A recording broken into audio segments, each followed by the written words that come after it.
SeaWorld está monitorando de perto uma orca acusada de matar um treinador. Por uma década, ela dominou as águas. Uma treinadora de orcas cuja habilidade a tornou uma lenda. Com apenas um olhar, ela podia comandar o caçador mais temido do oceano. Ela havia conquistado a confiança de um predador que poderia acabar com ela em segundos. Mas, sob o sol brilhante de junho, diante de centenas de olhos, essa confiança se quebrou.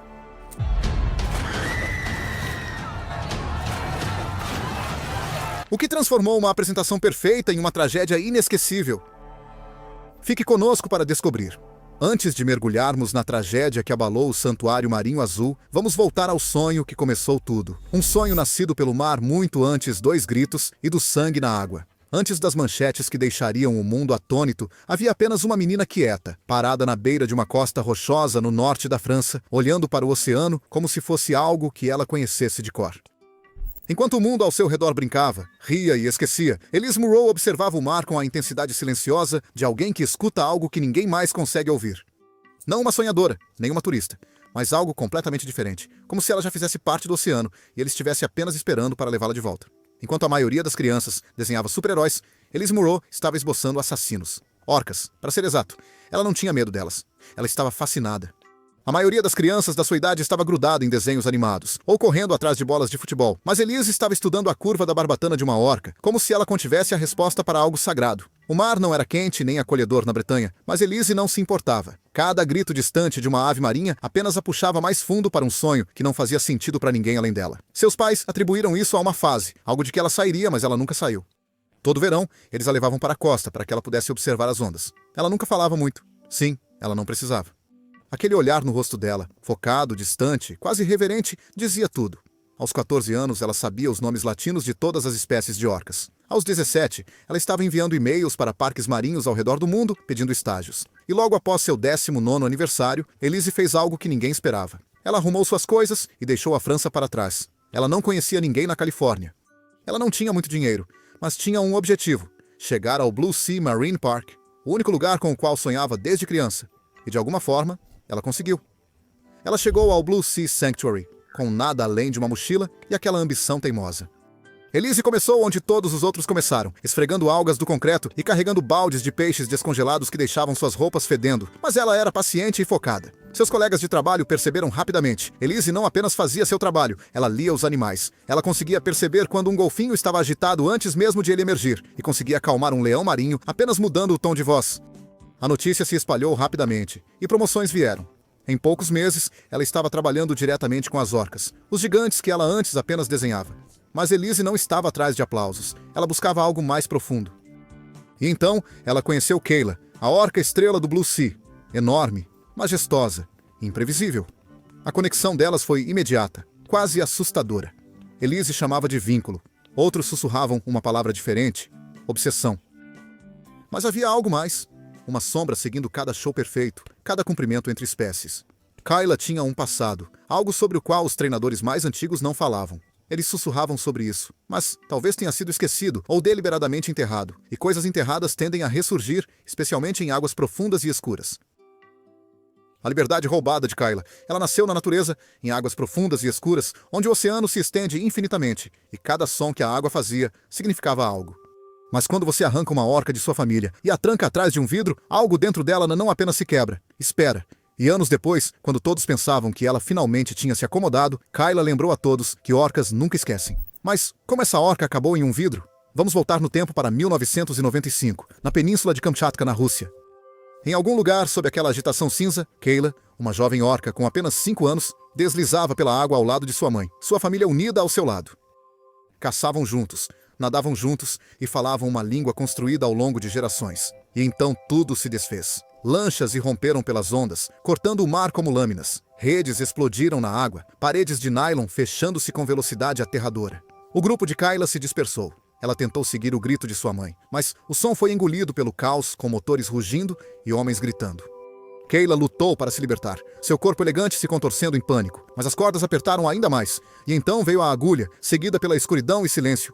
Quando acordou, o mundo era uma selva de concreto. Seu oceano havia desaparecido e sua família também. Por anos, Kayla foi transferida entre tanques de contenção como um item de inventário. Paredes de metal, bombas ecoando e água que não se movia. Os treinadores a rotularam como difícil. Ela recusava comida, batia a cauda contra as paredes do tanque com tanta força que rachava o revestimento. Ela mordia as mãos que chegavam muito perto. Não era rebeldia, era luto. E o luto tem memória. Quando a Blue Sea a recebeu, Kayla tinha 12 anos e era enorme, 16 pés de músculo e mistério. A multidão via beleza. Os treinadores viam uma estrela. Mas Kayla, ela via uma jaula. E por trás daqueles olhos negros profundos, algo nunca se aquietou. Nem os elogios, nem os apitos, nem os aplausos, nem os holofotes. Chamavam-na de gigante gentil, mas até gigantes podem quebrar. Orcas não esquecem. Suas mentes são construídas como as nossas, programadas para a família, para a emoção e às vezes para a vingança. Na natureza, Kayla teria ficado com sua mãe pelo resto da vida. Mas aqui ela circulava um tanque com pouco mais de 4 vezes seu comprimento. Sua nadadeira dorsal dobrada como uma bandeira a meio mastro, e ainda assim ninguém realmente falava sobre o que havia sido tirado dela. Mas Kayla se lembrava. E essa memória, esse instinto enterrado sob a superfície, estava prestes a ficar cara a cara com a única mulher que acreditava poder controlá-la, Elise Murrow. E por um tempo, ela acreditou que Kayla a amava de volta. Um vínculo além do tanque. Algumas conexões são difíceis de explicar, tão profundas, tão inabaláveis que parecem pertencer a outro mundo. Elise Murrow tinha uma dessas com Kayla, e por anos foi sua maior força, até o dia em que se tornou seu maior erro. Antes das multidões chegarem, antes da música e dos aplausos, Elise ficava à beira da água na névoa da manhã, às vezes descalça, às vezes com um caderno dobrado sob o braço, apenas conversando naquele jeito calmo e constante dela. Sem apitos, sem sinais de mão, apenas a sua voz, baixa e calma, atravessando a água parada. Das profundezas, Kayla surgia, 6 toneladas de músculo, movendo-se como seda, deslizando em direção a Elise com uma confiança que parecia inabalável. Para qualquer pessoa assistindo, era como observar 2 velhos amigos que não precisavam de palavras. Para os de fora, parecia magia, como se Kayla pudesse ouvir seus pensamentos. E talvez fosse isso que assustava os outros, porque Elise realmente acreditava que elas se entendiam além dos sinais de treinamento e recompensas de comida. Para Elise, Kayla não era uma artista, ela era uma parceira. Ela passava os intervalos desenhando os saltos de Kayla em um caderno gasto, planejando novos truques para mantê-la engajada. Elise acreditava que conhecia Kayla melhor do que ninguém. Cada movimento de sua barbatana, cada clique baixo que ela fazia debaixo d'água. Mas nem todos tinham tanta certeza. James, um novo treinador com apenas 6 meses de experiência, notou coisas, como Kayla hesitando no início dos ensaios, prendendo a respiração por mais tempo do que o normal, recusando um sinal. Às vezes, ela fixava os olhos na plateia, não por curiosidade, mas com um foco frio e antinatural. Ele mencionou isso casualmente, mas Elise ignorou, sorrindo. Ela está apenas sendo a Kayla, dizia, sua confiança inabalável. Na maioria dos dias, funcionava. Kayla acertava cada giro, cada salto, seu corpo de 6 toneladas movendo-se como se fosse coreografado pelo próprio oceano. Então, veio o dia em que Kayla estalou a mandíbula durante um ensaio, um estalo rápido e agressivo debaixo d'água. Os treinadores conheciam aquele som. Não era fofo, não era brincalhão, era um aviso. Elise riu. Ela está só sendo atrevida, ela disse. Mas James trocou olhares com outro treinador do outro lado da plataforma. Ninguém disse uma palavra, mas o silêncio estava carregado, porque no fundo, todos tinham visto. Pequenas mudanças no comportamento de Kayla, um atraso de fração de segundo na resposta e uma rigidez estranha em seus giros. Elise ignorou todos, confiando mais na história que compartilhavam do que nos sinais à sua frente. E até aquela semana, tinha funcionado. Kayla tinha acertado todas as acrobacias, atingido todos os pontos e feito o público ofegar no momento certo. Mas laços, por mais profundos que sejam, podem se desgastar sem aviso. E quando se rompem, não fazem barulho até ser tarde demais. E era tarde demais, porque a próxima deixa que Elise deu não apenas ficou sem resposta. Ela desencadeou algo que ninguém poderia ter previsto. Se esta história já te deixou tenso, tire um segundo para clicar no botão de curtir. O palco está montado. Na água, confiança é tudo. Durante anos, Elise Murrow e Kayla se moveram como uma só. Cada sinal respondido, cada salto perfeitamente sincronizado, cada momento no holofote uma promessa silenciosa entre elas. Mas neste dia, essa promessa parecia diferente. Ninguém conseguia nomeá-la, e talvez por isso, ninguém interrompeu o show. 12 de junho em Santa Cruz foi o tipo de dia com que as pessoas sonham, sol brilhando em um céu sem nuvens, o ar quente e denso com o cheiro de sal e protetor solar. O santuário do Mar Azul estava vivo e transbordando. Famílias entrando nas arquibancadas, crianças abraçando balões em forma do próprio animal que vieram ver, pais se abanando com os programas. Dentro do anfiteatro ao ar livre, todos os assentos estavam ocupados. Os pais folheavam os programas enquanto seus filhos pulavam de empolgação. E então a música começou. Aquela trilha sonora pulsante e superproduzida que sempre significava que algo grande estava prestes a acontecer. Senhoras e senhores, a voz do locutor ecoou. Por favor, recebam Elise Monroe e a rainha das profundezas, Kyla. O lugar explodiu em aplausos, assobios, celulares erguidos no ar e 800 pessoas envolvidas no espetáculo.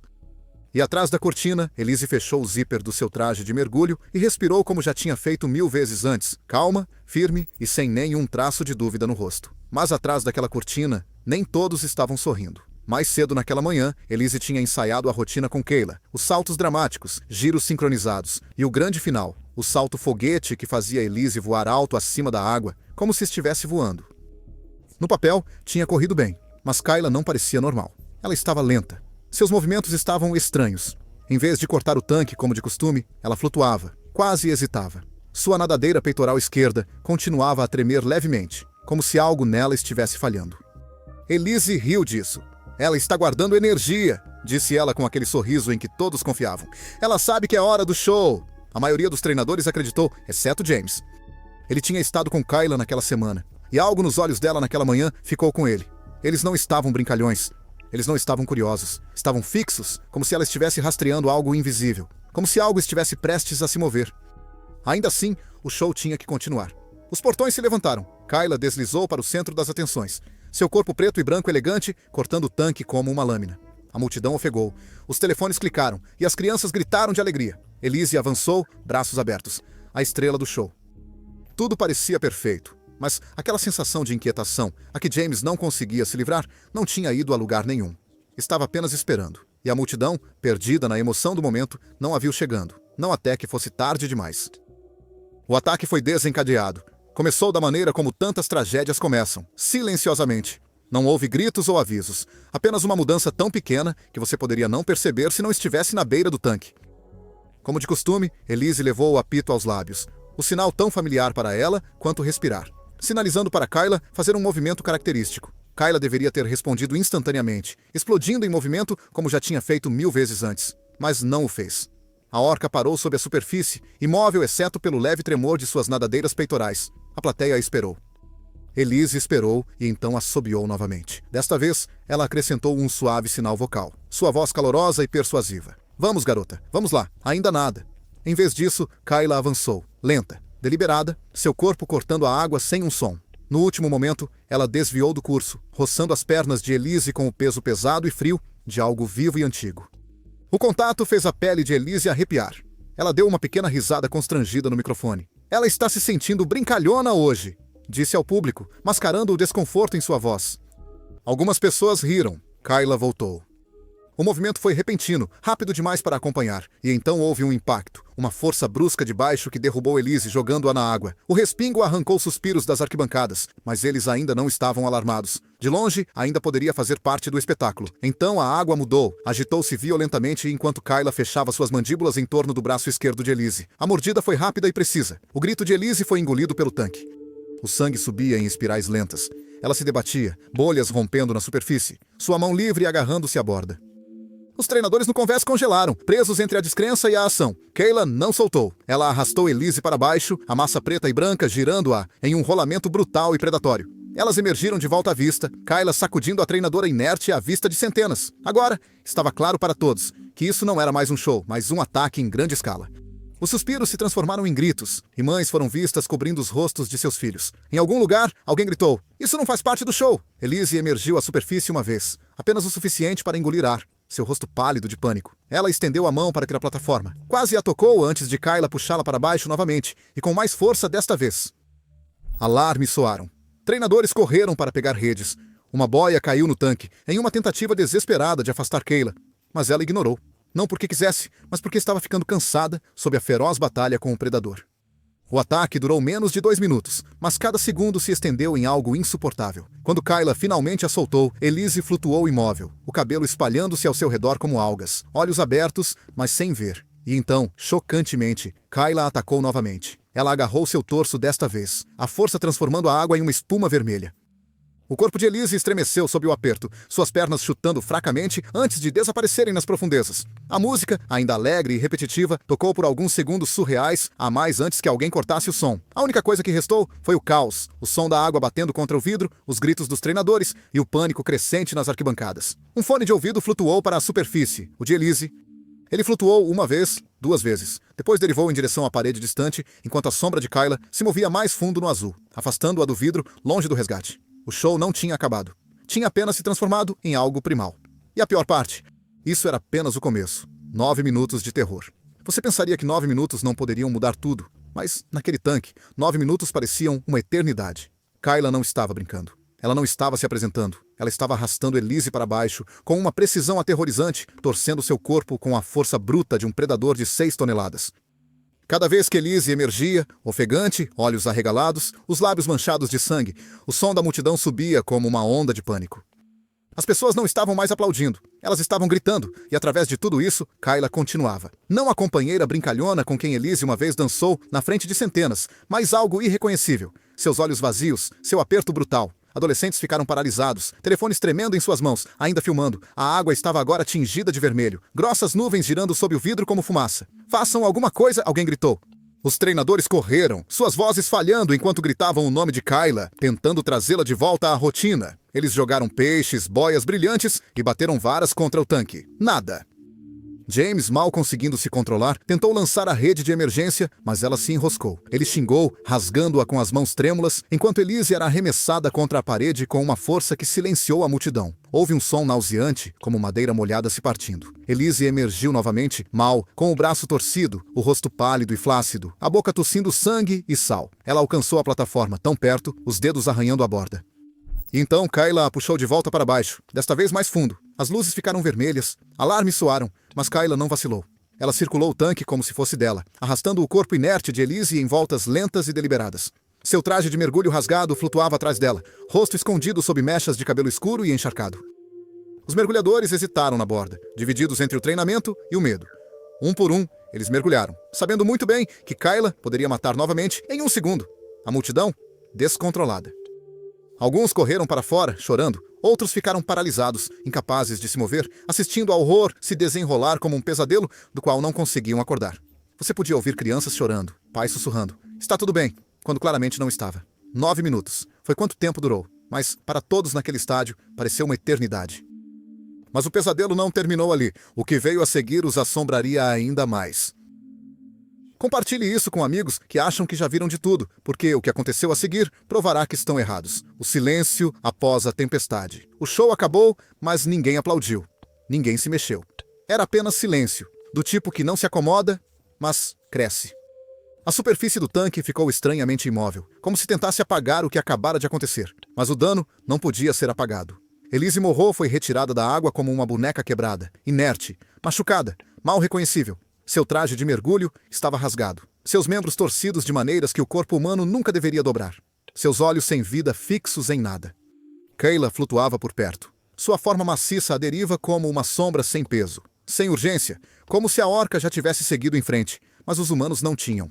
Paramédicos invadiram, escorregando em poças, suas luvas de látex tremendo enquanto tentavam reanimar alguém que todos sabiam que já tinha partido há muito tempo. Ainda assim, eles comprimiam seu peito, repetidamente, cercados pelo cheiro nauseante de cloro e pânico.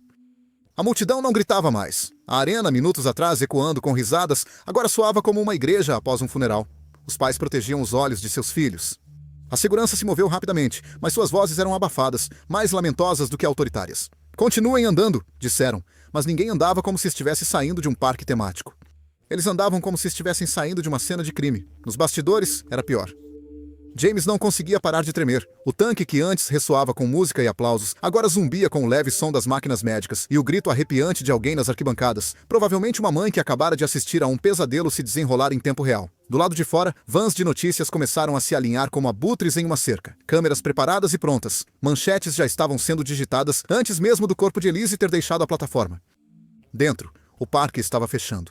Luzes apagadas, portões trancados, brinquedos parados no meio do movimento. Todo o lugar parecia um palco abandonado após o ato final não planejado. E então vieram os sussurros do pessoal. dos treinadores, daqueles que trabalharam com Kayla e viram coisas sobre as quais foram instruídos a não falar, incidentes que foram ignorados, quase acidentes varridos para debaixo do tapete. Havia avisos, muitos deles, mas todos foram silenciados, porque Elise e Kayla eram a dupla que imprimia dinheiro para a Blue Sea, o rosto de cada cartaz, o coração de cada folheto. Agora, Elise se foi, e o silêncio não era apenas luto. Era algo mais pesado, era o peso de segredos prestes a explodir. E esses segredos eram mais do que apenas sussurros. Eram verdades enterradas que estavam prestes a emergir. E desta vez, nenhuma equipe de relações públicas poderia contê-los. Um legado que assombra. Eles tentaram enterrar a verdade, mas a história não ficaria morta, e nem as perguntas. Na manhã após a morte de Elise, Blue Sea não parecia um parque temático. Parecia uma cena de crime. Os portões estavam bem trancados, guardas de segurança andando de um lado para o outro, com rádios colados aos ouvidos e uma enxurrada de vans de notícias estacionadas do lado de fora, antenas parabólicas apontadas como armas. Lá dentro, o tanque estava quieto, mas não em paz. Era a mesma piscina onde Elise havia perdido a vida apenas algumas horas antes, e agora refletia nada além de tensão. Esse silêncio se quebrou rapidamente. Investigadores federais chegaram cedo, e não estavam sozinhos. Grupos de direitos dos animais já tinham ouvido falar do que aconteceu. Eles vieram com perguntas e, em poucos dias, descobriram o que Blue Sea havia passado anos tentando esconder. Arquivos vazados começaram a surgir online, e o que revelaram era feio. Kayla não tinha apenas surtado. Havia sinais de alerta, anos deles, incidentes enterrados em relatórios de rotina, notas sobre investidas, comportamento imprevisível, momentos em que Kayla se chocava contra as paredes do tanque com força suficiente para sacudir as arquibancadas. Mas nada disso virou manchete na época. Tudo foi arquivado como risco gerenciável. Fãs que antes aplaudiam Elise na zona de respingos agora inundavam fóruns e sessões de comentários, exigindo saber por que ninguém havia intervindo, por que ninguém havia protegido ela e sua família. Eles não se contiveram. Então, veio o processo. Os pais de Elise entraram com uma ação por morte, por negligência, acusando a Blue Sea de ignorar sinais de alerta e priorizar o lucro em detrimento da segurança. Protestos se seguiram. Alguns exigiam justiça para Elise, outros exigiam liberdade para Kayla. Velas alinhavam os portões. Cartazes escritos à mão tremulavam ao vento. A multidão entoava ambos os nomes, um perdido, o outro preso. Online, a indignação só crescia.